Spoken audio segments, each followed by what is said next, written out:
એને કોઈની સાથે તમે સરખામણી કરો એટલે તમે નામનો અપરાધ કર્યો છે.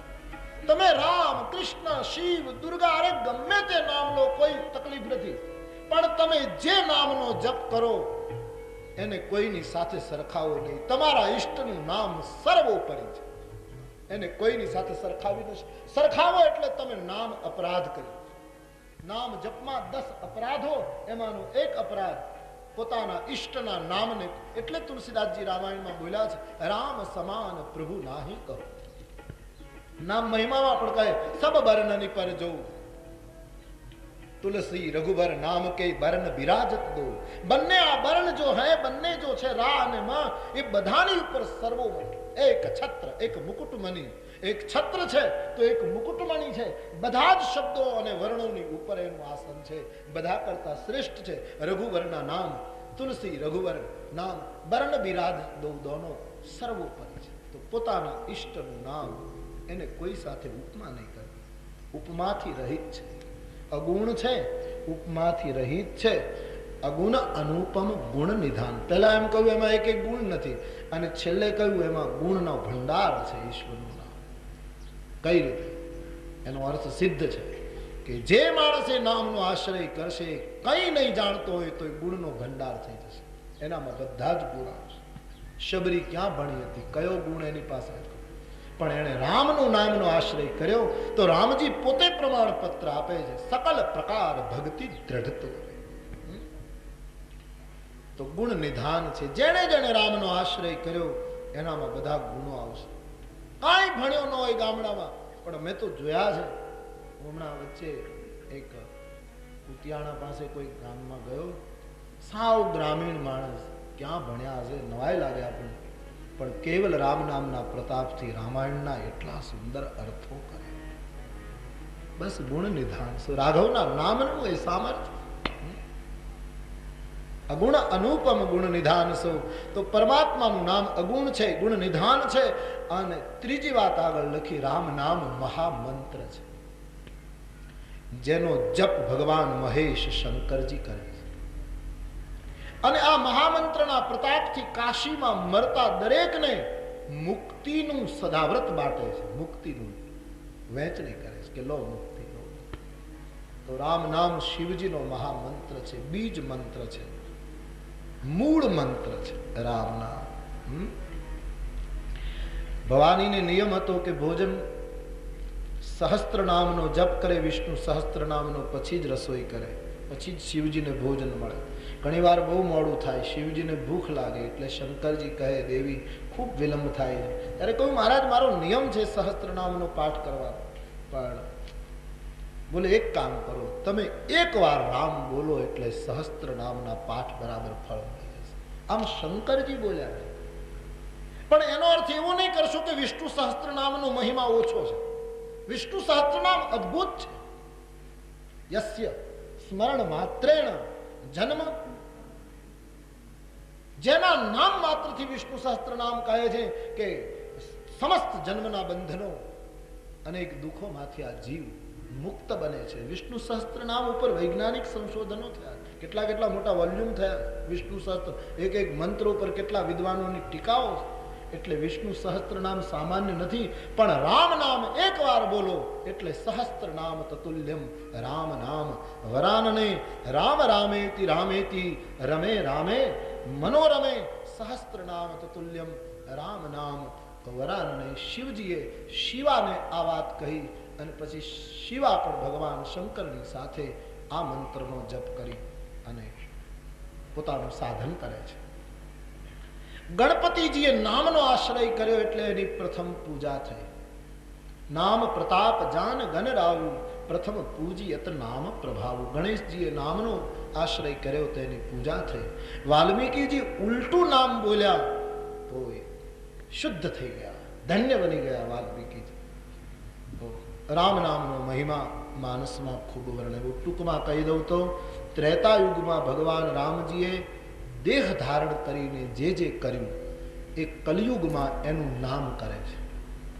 ત્રેતાયુગમાં રામજીએ અહલ્યાને તારી, તો કળયુગમાં એનું નામ મારીને તમારી કુબુદ્ધિ રૂપી અહલ્યાનો ઉદ્ધાર કરે. ત્રેતાયુગમાં રામજીએ શિવજીના ધનુષ્યના ટુકડા કર્યા, તો કલિયુગની અંદર એનું નામ આપણા અહંકારના ટુકડા કર્યા છે. ત્રેતાયુગની અંદર ભગવાન રામજીએ દંડક વનને પવિત્ર કર્યું, કળિયુગની અંદર એનું નામ અનેક ભક્તોના મનને પવિત્ર કરે છે. ત્રેતાયુગની અંદર રામજીએ સબરી ગીધ સુસેવકની સુગતિ દિન રઘુનાથ, શબરી ગીધ આ બધાને સુગતિ આપી, એને બધાને આશ્રય આપ્યો, દિવ્ય ગતિ આપી. કળિયુગમાં એનું નામ નામ ઉધારે અમિત ખલ ભેદ વિદિત ગુણગાર, એના નામે કેટલાય અધમોને ઉદ્ધાર્યા કલયુગને. ત્રેતાયુગમાં ભગવાન રામજીએ સમુદ્ર ઉપર સેતુ બાંધ્યો, કલયુગમાં એનું નામ લેવાથી ભવસાગર સુકાઈ જાય, બાંધવો ન પડે, તોડવો ન પડે, એને સુકાવવો ન પડે, અને હું તમે પગે ચાલીને દરિયામાંથી નીકળી જઈએ એટલો સાગર સુકાઈ જાય એના નામના પ્રતાપથી. ભવ સિંધુ શોષક છે રામ નામ. ત્રેતાયુગની અંદર ભગવાન રામજીએ સેનાને ભેગી કરી રાવણ ઉપર હુમલો કર્યો, રાવણાદી રાક્ષસોને માર્યા. કલયુગમાં એનું નામ કેટલાય ભક્તોની દુરાશા અને વિકારોના દળને મારી અને ધન્ય બનાવે છે. ત્રેતાયુગમાં ભગવાન રામજીએ રામરાજ્યનું સ્થાપન કર્યું, કળિયુગમાં એના નામનો આશ્રય કરનારા 24 કલાક રામ રાજ્યનો અનુભવ કરે છે.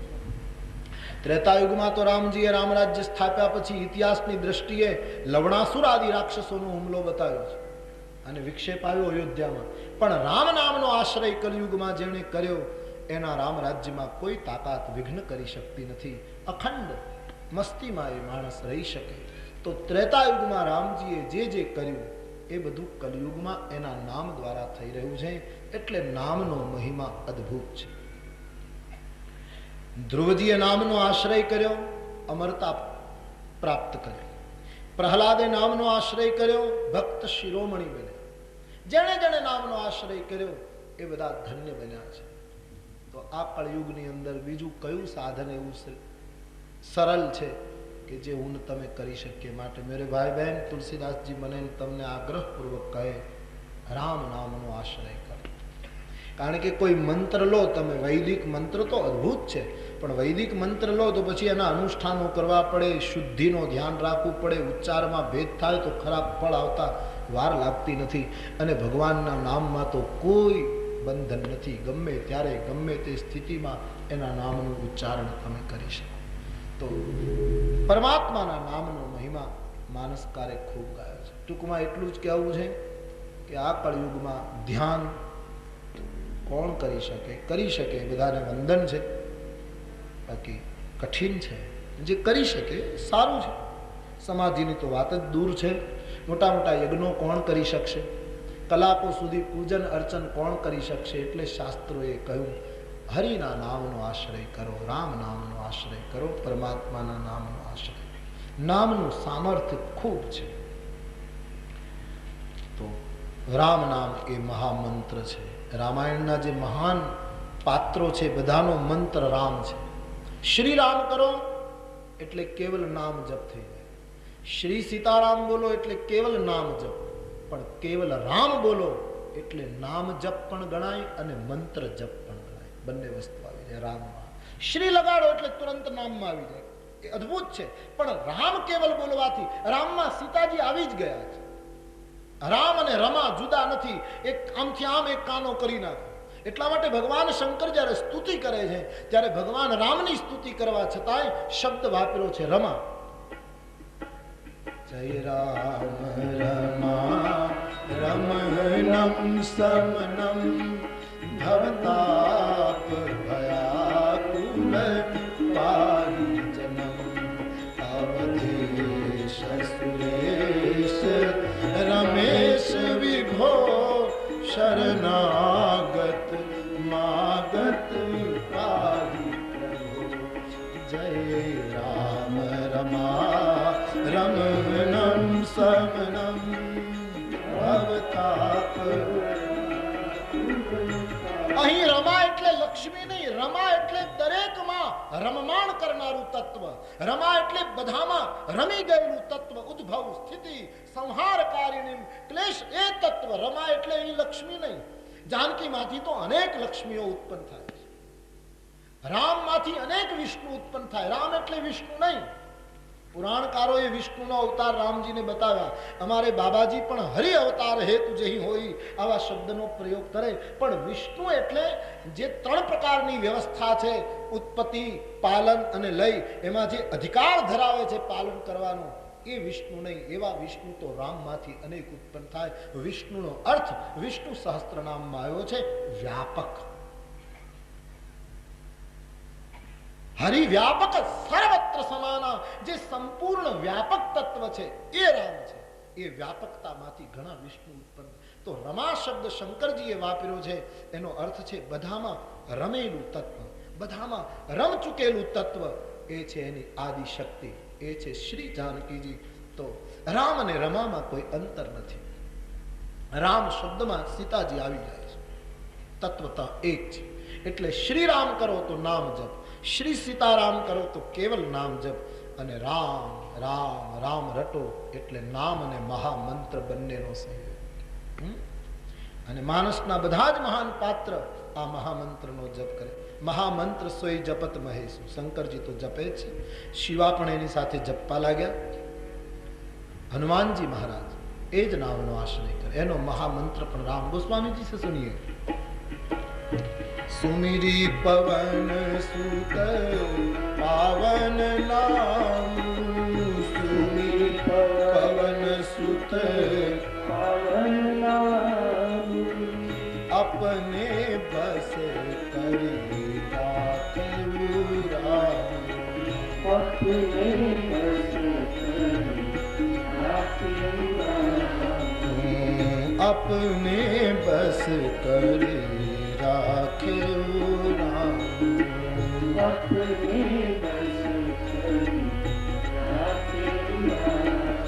પવિત્ર પાવન નામનો જપ કરી હનુમાનજી રાઘવેન્દ્રને વશ કરી રાખે. તો હનુમાનજીનો મહામંત્ર પણ રામ છે. ભરતજી રામાયણનું મહાન પાત્ર, શ્રી ભરતજી પણ આ જ મંત્રનો જપ કરે. રામ રામ રઘુપતિ જપત સ્ત્રવત નયન જલજા. કુશાસન પર આસન છે. હનુમાનજી જ્યારે ખબર આપવા આવ્યા ત્યારે એને જોયું, આંખમાં આંસુ, અને રામ રામ રામ રામ આ મહામંત્રનું ઉચ્ચારણ ચાલુ. તો શિવનો મહામંત્ર રામ, શિવાનો મહામંત્ર રામ, હનુમાનજીનો મહામંત્ર રામ, અને અમારે કાગભૂષુંડીજી મહારાજનો મહામંત્ર પણ રામ છે. તો રામાયણના શિખર ઉપર બેઠેલા પાત્રોનો મહામંત્ર આ છે.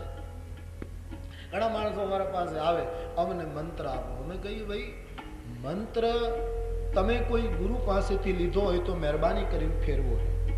લોકો બહુ ફેરવ્યા કરે. ગુરુએ, તમારા ગુરુએ તમને મંત્ર આપ્યો હોય તો એને ફેરવશો નહીં, અને ન મળ્યો હોય તમને તો રામચરિત માનસ જાહેરમાં મંત્ર દીક્ષા આપે કે રામ મંત્રનો જપ કરો. જાહેર મંત્ર દીક્ષા છે. તમારા ગુરુએ તમને કોઈ મંત્ર આપ્યો હોય તો એને બદલશો નહીં. કોઈ બદલવાની ચેષ્ટા કરે તો પણ બદલશો નહીં, નહીતર આવું થશે.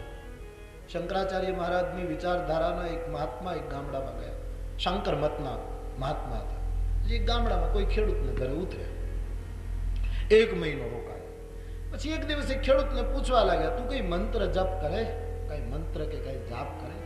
બોલે બાપજી અમે ગામડામાં રહેનારા, અમે શું મંત્ર? બોલે કંઈક તો જપ કરવો જોઈએ. બોલે આપ આપો. હવે એ તો શંકર મતના મહાપુરુષ હતા, એટલે એમણે મંત્ર આપ્યો, સોહમ. આ મંત્રનો જપ કરો, સોહમ સોહમ સોહમ સોહમ. અચ્છી બાત. પણ એ મહાપુરુષ ગયા પછી 6 મહિને રામાનુજ સંપ્રદાયના ધર્મ પ્રવર્તક એ ગામમાં આવ્યા. અને કોઈને પૂછ્યું કે આ ગામમાં કોઈ વૈષ્ણવનું ઘર? બોલે આ એક ભગત છે, અને ત્યાં સાધુ સંતોના અવતાર આવે છે. એટલે પૂછતા પૂછતા આ માણસને ઘરે રોકાયા. એમાં એ રામાનુજ સંપ્રદાયના મહાત્માએ પેલા ખેડૂતને પૂછ્યું, કઈ મંત્ર જપ કઈ કરો? બોલે હા બાપજી, એક મંત્રનો જપ કરો. બોલે કયો? કે એક મહાત્મા આવ્યા હતા 6 મહિના પહેલા, એમણે મને, આમ તો અમે કંઈ કરતા નહોતા, પણ એમણે એક મંત્ર આપ્યો. શું? કે સોહમ સોહમ સોહમ. તો પેલા રામાનુજ મતના મહાત્મા હતા, એને થયું કે સોહમ ઠીક છે, એમાં ફેરફાર નથી કરવો, પણ સોહમ સોહમ બરાબર નથી, એક વસ્તુ થોડીક વધારી દેશું, આગળ દા લગાડી દે. એને પોતાના મતાનુસાર કહ્યું દાસોહમ દાસોહમ દાસોહમ. શાંત રામાનુજ તો એકદમ ભક્તિ પ્રવર્તક છે ને, શંકર તો વેદાંત પ્રવર્તક છે. શંકર તેથી દાસોહમ દાસોહમ દાસોહમ શરૂ કરી દીધું, દા લગાડી દીધો આગળ, એટલે પેલો દાસોહમ દાસોહમ કરવા લાગ્યો. વળી 6 મહિના થયા એટલે પાછા પેલા મહાત્મા આવ્યા કે 6 મહિને 12 મહિને તપાસ તો રાખવી જોઈએ કે આને આપણી જ કંઠી રાખી છે કે ઉડાડીને બીજાની પહેરી લીધી, એટલે ધ્યાને રાખવું પડે કંઠી બાંધ્યા પછી, એટલે વર્ષે 6 મહિને ધ્યાન રાખવું પડે, સીધી વાત છે. આવ્યા પાછા 6 એટલે પેલું સ્વાગત કર્યું બાપજી, બોલે મંત્રનો જપ કે ચાલુ છે, પણ એક બીજા મહાત્મા આવ્યા હતા, એને દા આગળ લગાડી દીધું. હું સોહમ સોહમ કરતો હતો, એમાં એને દા લગાડી, દાસોહમ દાસોહમ. પેલા કઈ વાંધો નહીં, ઠીક છે, પણ હવે એક કામ કરતું, આગળ સ લગાડી દે, સદા સોહમ સદા સોહમ. મંત્ર લાંબો થતો જાય છે આચાર્યોને કારણે. ગરીબ માણસ ગામડામાં ખેતી કરનારો, એને કેટલો લંબાણ મંત્ર લાંબો આપી દીધો. મને તો સતત લાગે કોઈ પણ જ્ઞાનને, તત્વ જ્ઞાનને ડાયા માણસોએ અતિ સરળ કળી અને આ લોકોને ઘૂંટડા ગળે ઉતરાવી દેવા જોઈએ. કારણ વગર અઘરું અઘરું કરી અને સમાજને તોડી નાખે. કારણ વગરનું અઘરું. અમારા સ્વામીજી કહેતા હતા, હા પાતરમાં લાડવા હોય ખાઈ લેવાનું, પાતર નાખી દે. આના જેવું વેદાંત બીજું કયું? અમે શિવરાત્રીના મેળામાં મારે સીધી સાદી વાત સ્વામીજી કરી, મને બહુ ગમે છે. કેટલી સરળ સહજાનંદ સ્વામીએ કેટલી સરળ વાતો કરી. હા કેટલી સરળ, લ્યો બહુ સરળતાથી બોલ્યા. અમુક વાત તો મને બહુ જ ગમે છે. આપણે સુઈ જઈએ ત્યારે આપણા મા બાપ આપણને ભૂલાઈ જાય. ભગવાન શ્રી કહે છે હા કે જ્યારે તમે સુઈ જાઓ ત્યારે અજ્ઞાને કરીને તમારા મા બાપ ભૂલાઈ ગયા, એમ જાગતા હો ત્યારે જ્ઞાને કરીને ભૂલી જાઓ એટલે મુક્તિ મુક્તિ મુક્તિ. હવે આના કરતા બીજું સહેલું શું? એના કરતા આ તો બહુ સરસ છે. લાડવા ખાઈ લેવાનું, પાથર ફેંકી, લાડવા ઉપર ઝપટ, પાથર ફેંકી દેવા, બહુ સરસ. લેવા જેવું સંત હંસ ગુણ ગહ હિતય અને પરિહરી બારી વિકાર. જે ગ્રહણ કરવા જેવું ખૂબ સરળ બનાવો શાસ્ત્રને, બહુ જટિલ બનાવવા. હા ઠીક છે, વિદ્વાનોની સભા હોય તો મગજની કસરત કર્યા કરે, બધા બુદ્ધિની કસરત કવાયત કર્યા કરે, પણ લોકો માટે તો જે ગામ બિલકુલ બેઠા છે કંઈક હાથ આમ ફેલાવીને કે અમને બરાબર મળી જાય, એના માટે સરળ કરો. પેલા આવ્યા એને સોહમ આપ્યું, પછી રામાનુજ વાળાએ દાસોહમ કરી નાખ્યું, વળી પાછા પેલા આવ્યા એને સદા સોહમ કર્યું, વળી 6 મહિના થયા એટલે પેલા રામાનુજ વાળા આવ્યા. ધ્યાન તો રાખવું પડે, જોકમાં બધું બરાબર છે કેમ. એટલે વળી રામાનુજ આચાર્યના કોઈ એ જ આવ્યા, એને પૂછ્યું કે કેમ મંત્ર? બાપુ મંત્ર તો ચાલુ છે પણ થોડોક લાંબો થઈ ગયો છે. કેમ કે હું સોહમ કરતો તો આપે આવીને દા લગાડ્યું એટલે દાસોહમ થઈ ગયું, અને પાછા પેલા આવ્યા એને સ લગાડ્યું એટલે સદા સોહમ થયું. પણ સાધુ એટલા સારા, એ આચાર્યની પરંપરાના મહાપુરુષો એટલા એકાબીજાને કોઈ તોડતા નહોતા, થોડોક વધારો કરતા હતા પણ ખંડન નહોતા કરતા. સોહમનું દાસોહમ થયું, પેલા એ પાછું વળી સ લગાડ્યું એટલે સદા સોહમ થયું, અને આ મહાપુરુષ આવ્યા એટલે એને કોઈ પાછું દા લગાડી દે, વાંધો નહીં, દાસ દાસોહમ, દાસ દાસોહમ, દાસ દાસ. મંત્રને ફેરવું પકડી લો બસ.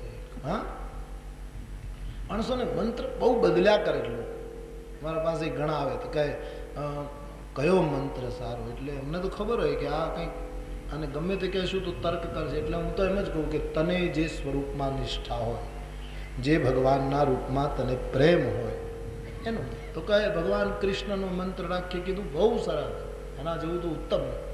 વળી પાછો કહે રામનો મંત્ર જપીએ તો બહુ સારી વાત. વળી કહે દુર્ગાનો મંત્ર જપીએ તો સરસ. હનુમાન ફેરવા જ કરે, અને પાછો નિર્ણય ન કરી શકે, છેલ્લે એમ પૂછે તમે કયો મંત્ર કરો છો? એને એમ કે સારામાં સારો આ લોકોએ લઈ લીધો છે, બાકીના બધા ખુલ્લા મૂકી દીધા. જેમ શાકભાજી વેચનારો સારી શાકભાજી ઘર માટે કાઢી લે અને બાકી બજારમાં કાઢી નાખે, એમ સારામાં સારા મંત્રો આ બધા ધર્મગુરુઓએ લઈ લીધા છે, બાકીના બધા બજારમાં મૂકે. એવી એને ભ્રમણા હોય છે. મંત્ર તમારા ગુરુએ સદગુરુએ આપ્યો હોય તો એને કૃપયા ફેરવશો. કોઈ લાખ ચેષ્ટા કરે એને બદલશો નહીં. તમારી નિષ્ઠા તમને ફળ આપશે.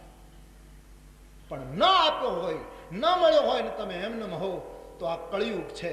શાસ્ત્ર પાસેથી મંત્ર લેવો વધારે સારો. ન ગુરુ દક્ષિણાની ચિંતા, ન કોઈ ગુરુ ધોખો દે, ન કોઈ મુશ્કેલી, કોઈ ફરેબ, કોઈ પાખંડ. શાસ્ત્ર તો દગો દે જ નહીં તમને. આજે તો સાચો ગુરુ, સાચો શબ્દ બધે લગાડવો પડે છે. એટલા માટે હું સવારે ચર્ચા કરતો, સાચો ગુરુ, સાચો સંત, આ શબ્દો લગાડવાની જરૂર નહોતા, પણ વાતાવરણ લોકોએ એવું કરી નાખ્યું છે એટલે આ શબ્દોની જરૂર પડી. બાકી સાચો ગુરુ, સાચો સદગુરુ, સાચો સંત, એનો તો કોઈ સવાલ જ નથી. તમારી નૌકાને પાર કરશે.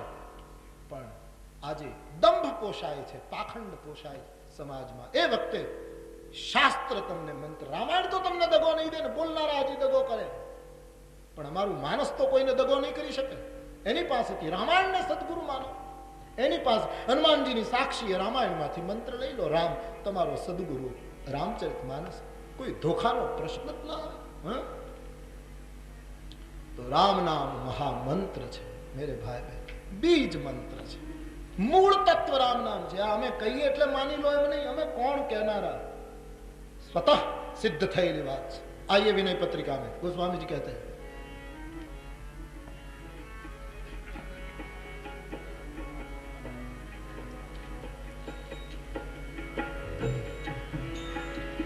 बीज मंत्र जपिए सुई जो जपत बीज मंत्र जपिए सुई जो जपत बेगी विलंबन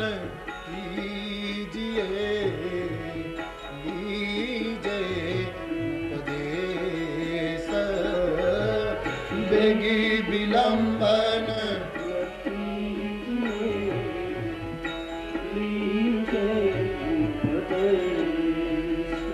शु करुणा फूटी तुलसीदास जी ने, जल्दी करो भाई जल्दी करो. જેમ બાળક માં બાળકને કહે બેટા જલ્દી કર, તારી સ્કૂલની બસ તૈયાર, જલ્દી કર ભાઈ જલ્દી કર, હમણાં જતી રહેશે. આવી કરુણા ફૂટી છે તુલસીને. એટલે બેગી શબ્દનો જલ્દી કર ભાઈ, હે સાધક મોડું થાય છે, હવે વિલંબ ન કર. બેગી વિલંબન કીજીએ લીજે ઉપદેશ.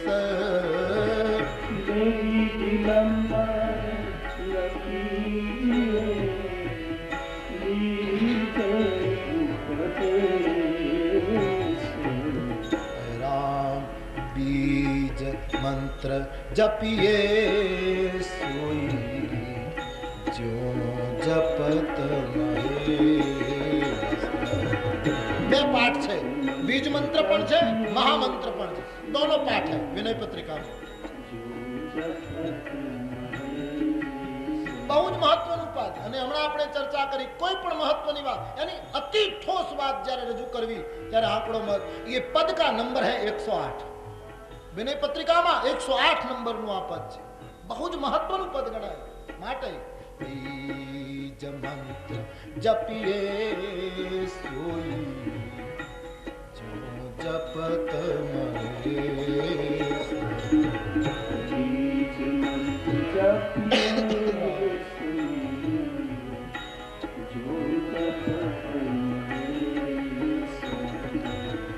वीर महा अवराधिए साधे सीधे हो.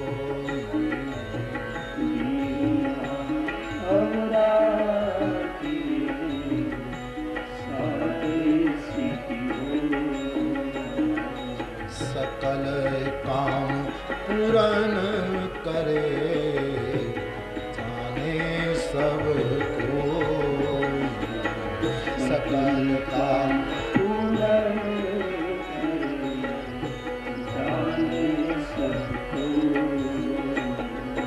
जिन ये ही भांति भजन कियो मिले रघुपति ताही. जिन ભૂતકાળમાં મળ્યા છે, વર્તમાનમાં મળે છે, ભવિષ્યમાં મળતા રહેશે, જેણે આ રીતે ભજનનો આશ્રય કર્યો.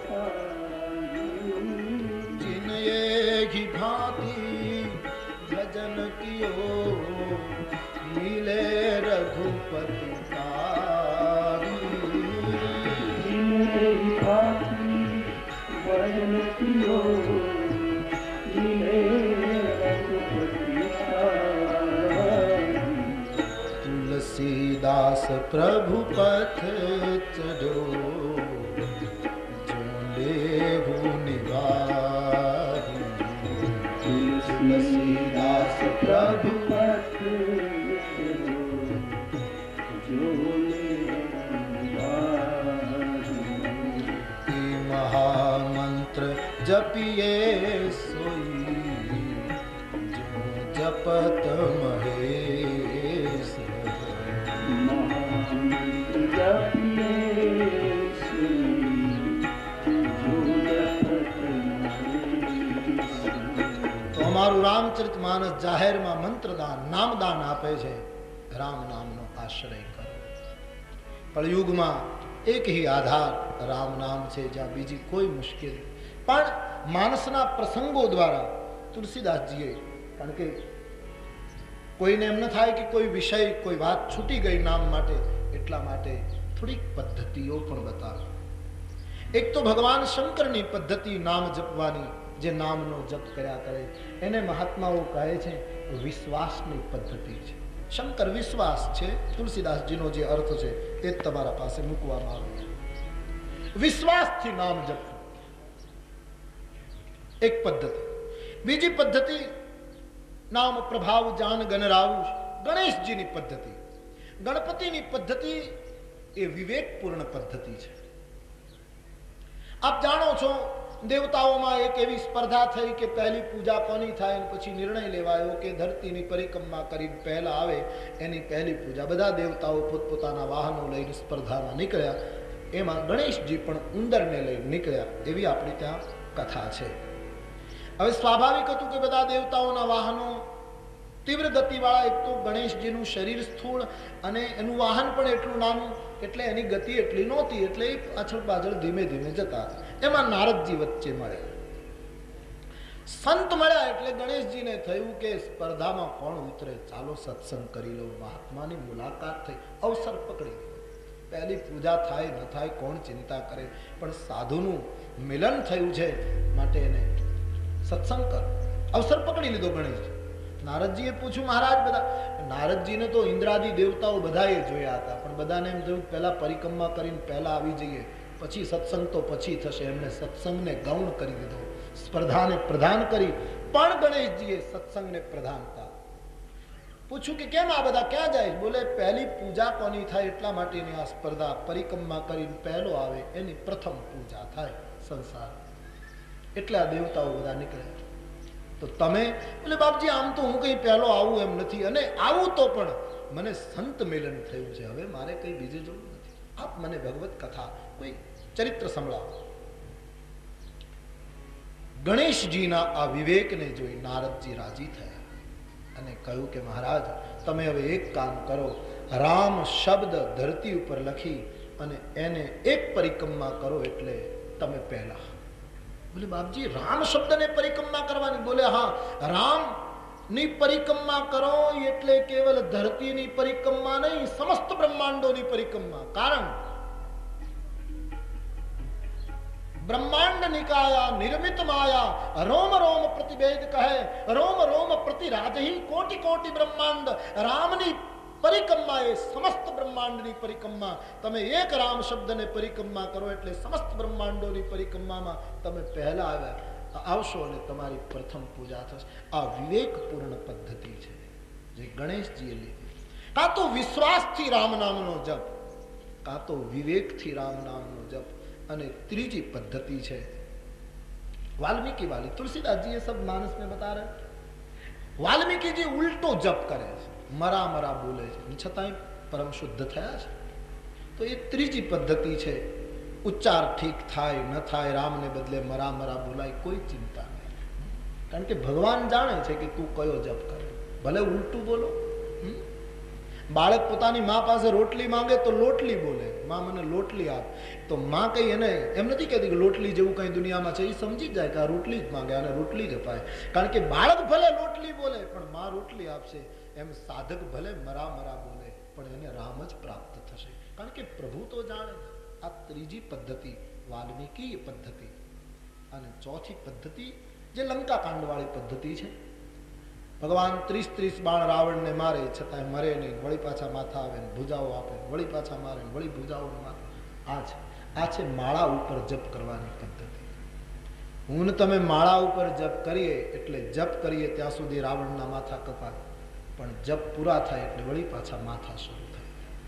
આ પદ્ધતિ. અને નાભીનું બાણ જ્યારે માર્યું, હૃદયનું બાણ જ્યારે ફેંક્યું ત્યારે મર્યું. એટલે જપ કરવામાં ગણતરી પણ મહત્વની વસ્તુ છે, પણ એની સાથે જ્યારે હૃદયનો ભાવ જોડાશે, નાભીનું લક્ષ્ય જોડાશે, પછી રાવણનો નાશ થઈ જશે. પછી આ સંસારમાં મને તમને કોઈ નહીં. તો આ એક ચોથી પદ્ધતિ છે. ગણતરી વાળી પદ્ધતિ ખોટી નથી. ઘણા માણસો માળામાં જપ કરે એટલે ઘણા લોકો એની ટીકા કરે કે આ ગણી ગણીને શું.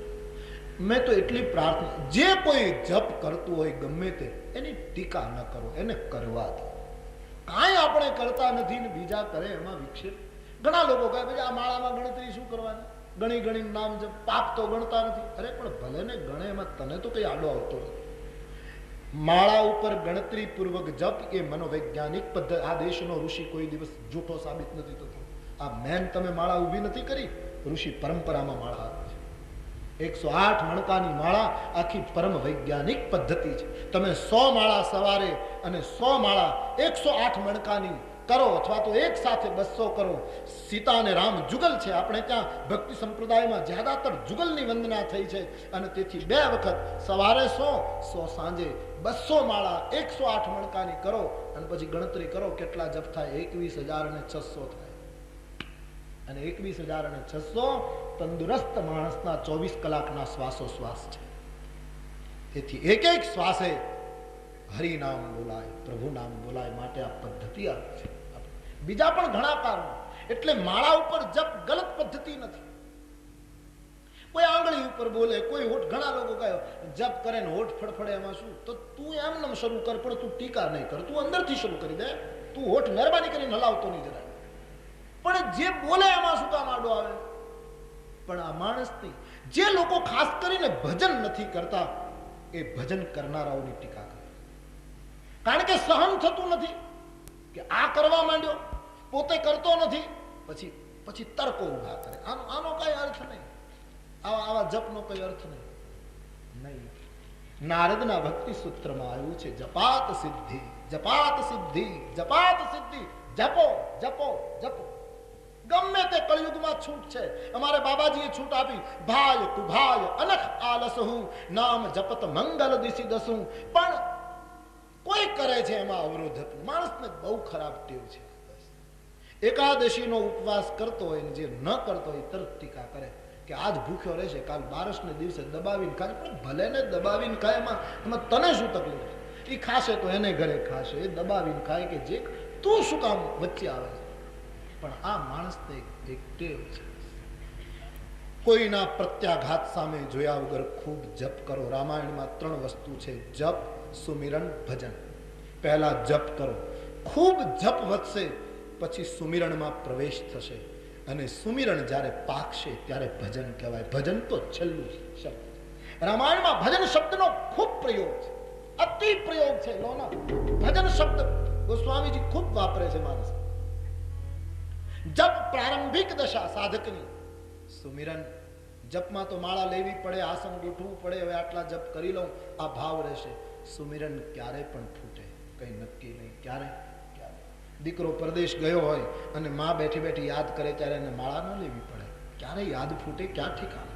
કોઈ દીકરાને ભાવતી વસ્તુ આમ બજારમાં વેચાતી નીકળે તો માની આંખમાં આંસુ આવી જાય. કોઈ એના નામેરી હોય અને કોઈ પોતાના બાબાને પોતાના દીકરાનું નામ હોય એ નામથી બોલાવે તો માની આંખમાં. સુમિરન તો કભી ફૂટે, ક્યાં ઠીકાના? જપમાં આયોજન છે, સુમિરન ફૂટતા. તેથી હનુમાનજી જપ નથી કરતા. તુલસીદાસ, સુમિરન શબ્દ બહુ પ્રસિદ્ધ રામાયણમાં જપ કરતા ઊંચો શબ્દ છે. સુમિરી પવન સુત પાવન નામ, સુમિરન. તુલસીદાસજી પણ સુમિરન શબ્દનો બહુ ઉપયોગ, હનુમાનજી પણ સુમિરન શબ્દનો ઉપયોગ કરે છે.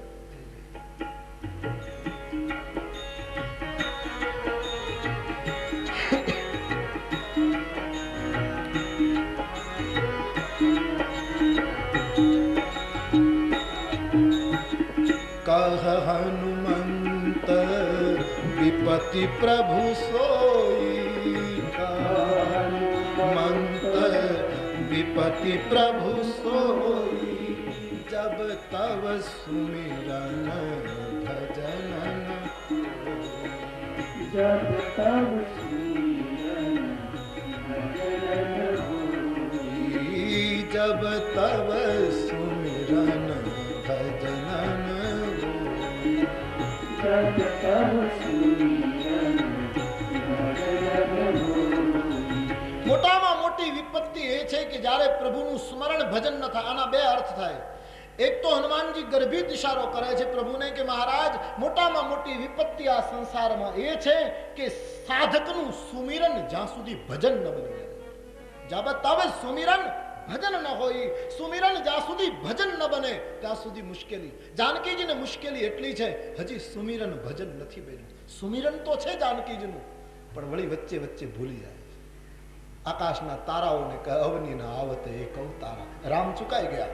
ભજનનો અર્થ છે 24 કલાકમાં 1 મિનિટ પણ વિસ્મૃતિ ભજન ચલાવી લેતું નથી.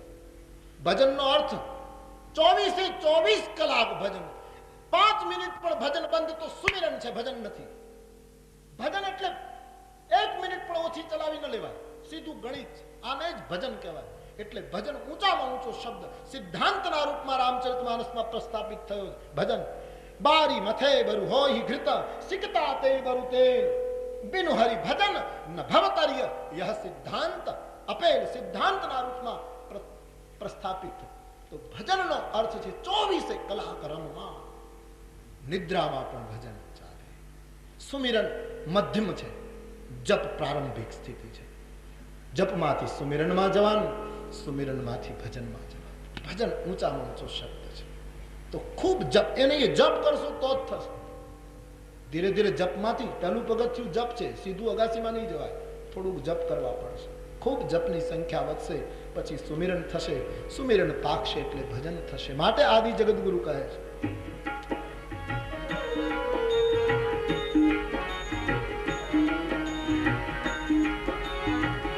જપનો.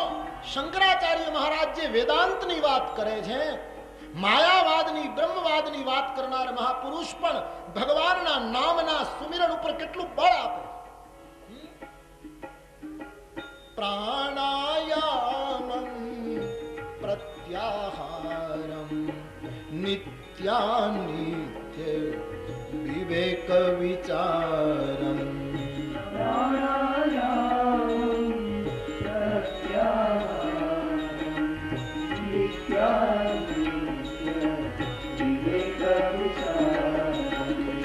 जाप्य समेत समाधि विधानम जाप्य समेत समाधि विधानम जाप्य समेत समाधि विधानम जाप्य समेत समाधि विधानम पूर्ववधानम महदवधानम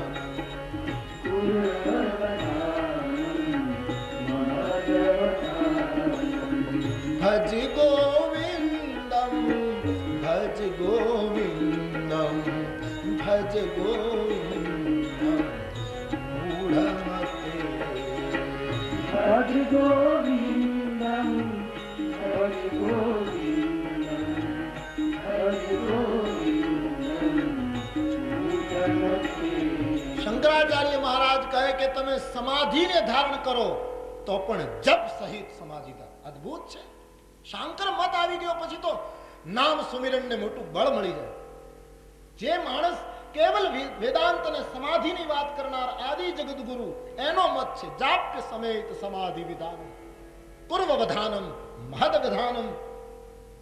સમાધિની સાથે પણ જપ કરે. અદ્ભુત વાત કહી અમારે આદિ જગતગુરુ. સમાધિ એટલે નિર્વિચાર, પણ જગતગુરુ કહે કેવલ નિર્વિચાર થઈ જાઓ પણ નિર્ભાવ ન બનો.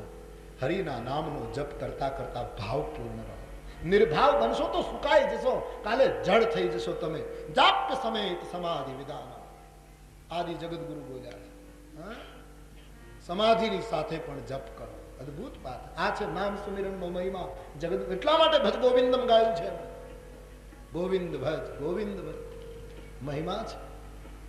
યોગીઓની કથામાં કથા આવી છે, હિમાલયમાં મુક્તિ નારાયણ પછી સરોવરનું સ્નાન, અમાવાસ્યાના સ્નાન માટે કાનિફ, ગોપીચંદ, ભર્તુહરી, મછંદર, ગોરખ, આ સમસ્ત હિન્દુસ્તાનના યોગીઓ હિમાલયમાં એક બનેલી ઘટના છે.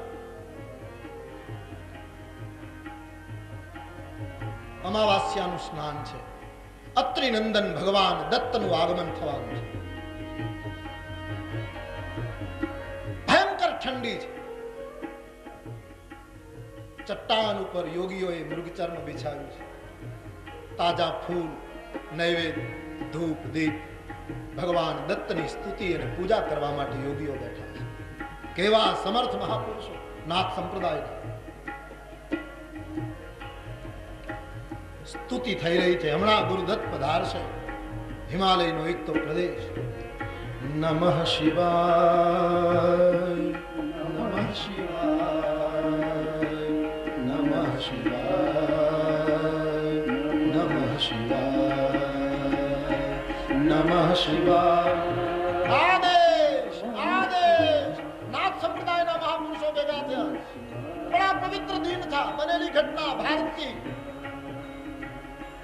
નમઃ શિવાય, નમઃ શિવાય, નમઃ શિવાય, નમઃ શિવાય.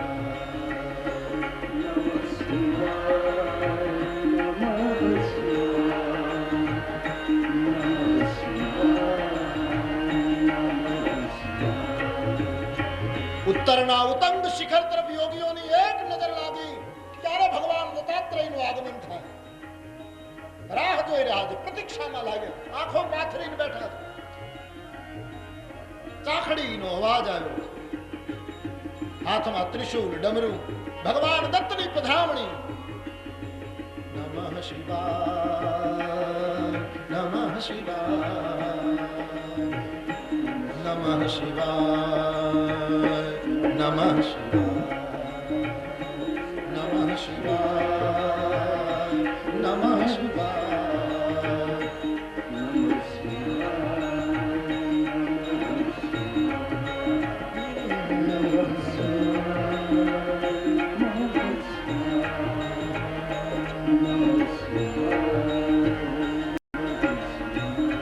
ભગવાન દત્તાત્રેયનું આગમન થયું.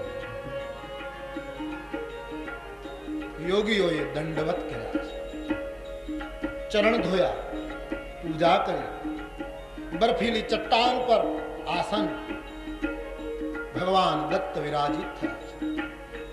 સ્નાન કર્યું. પૂજન વિધિ પૂરી થઈ પછી એક એક યોગીને દત્ત પ્રશ્ન પૂછ્યો. બड़ा अद्भुत प्रसंग घटा इस देश में.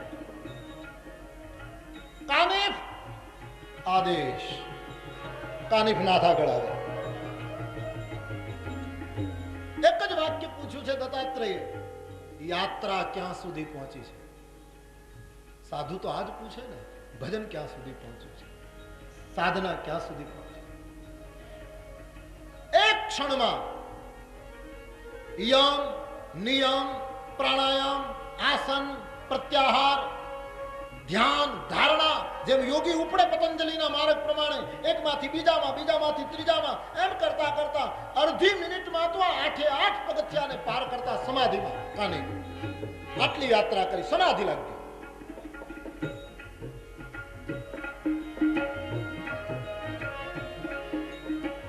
હાથ પકડી જાગૃત કરીને કહ્યું, કાનિફ बैठ जा. गोपीचंद आदेश. गोपीचंद આવી બેઠો. પ્રશ્ન પૂછ્યો, યાત્રા ક્યાં પહોંચી?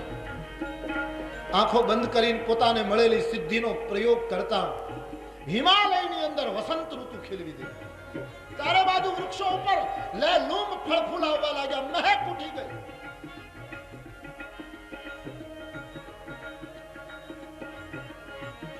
ठीक है बेटे वत्स, इधर आ जाओ. गोपीचंद आवा.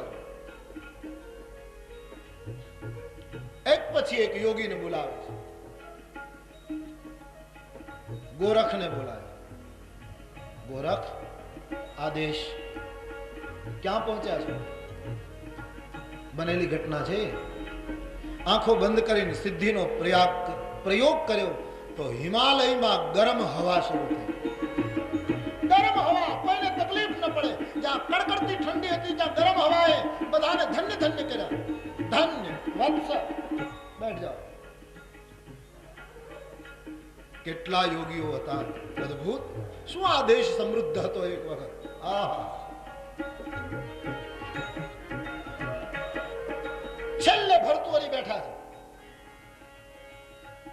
ભર્તુહરી આદેશ, પણ ભર્તુહરીને કઈ પૂછ્યું નહીં.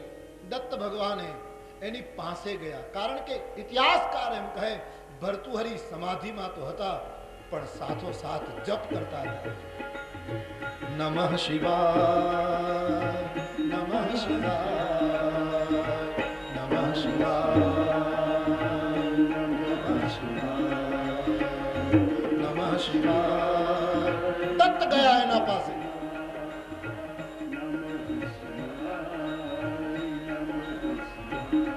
માથા ઉપર વરદ હસ્ત મૂકતા દત્તે પ્રસન્નતા વ્યક્ત કરી અને બાકીના યોગીઓને કહ્યું કે આ ભર્તુહરીના જેમ કરવું પડશે. જાપ્ય સમેત સમાધિ વિધાન.